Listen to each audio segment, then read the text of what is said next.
bracing chance to help sex abuse victims.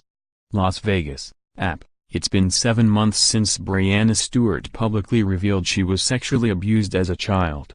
Feedback on her essay in the Players Tribune has been overwhelmingly supportive, and it's pushed her to do even more to help abuse victims. "It needs to be talked about," Stewart told the Associated Press in an interview over the weekend. "It's not something that should be hush-hush. I'm not saying everyone needs to share their story, but people need to understand this stuff happens." The Seattle Storm star has partnered with RAINN, Rape, Abuse and Incest National Network, to raise awareness. Stewart wore shoes Friday night in the Storm's game against Chicago featuring the organization's phone number. The sneakers were auctioned off after the game to raise money, and she also met with members of the King County Sexual Assault Resource Center. The latter was an emotional experience for Stewart. "They just thanked me and hugged me. It really just put it in a bigger spotlight than it had been in," Stewart said. "It wasn't the easiest thing to do, but something I wanted to do. Partnering with RAINN as a place for people to have an outlet to talk to people was the right thing to do. I can't respond to everybody, but this is a place you can go to talk to people." Writing that essay was also helpful for Stewart. "It was kind of therapeutic," she said. "It was another weight lifted off my chest.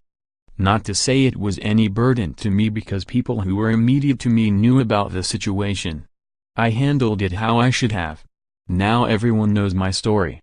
Stewart wrote in the essay that she was first molested at a relative's house in upstate New York when she was 9 years old by a man who abused her for 2 years.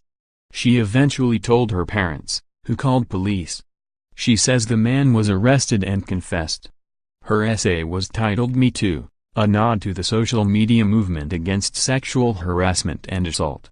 Stewart said she chose to tell her story when she was playing overseas in China in October, away from the American press, so she could focus on playing basketball.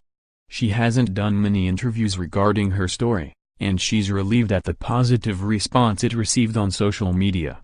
"I was nervous about releasing it," she said. "You get all these types of backlash for things you stand for. I didn't know how people were going to react. Everyone was supporting me, everyone was thanking me. People could resonate with my story. Nobody said anything rude." Stewart said her father told her that what happened to her is not a dirty little secret and that when she was comfortable telling her story, it might save someone's life. "That's the biggest message. Not to say if you went through something like I went through you're going to be an amazing basketball player, but if you go through something like that you don't have to have a bad life. It's not going to take you off life's track unless you let it." Follow Doug on Twitter at http://www.twitter.com/dgfeinberg.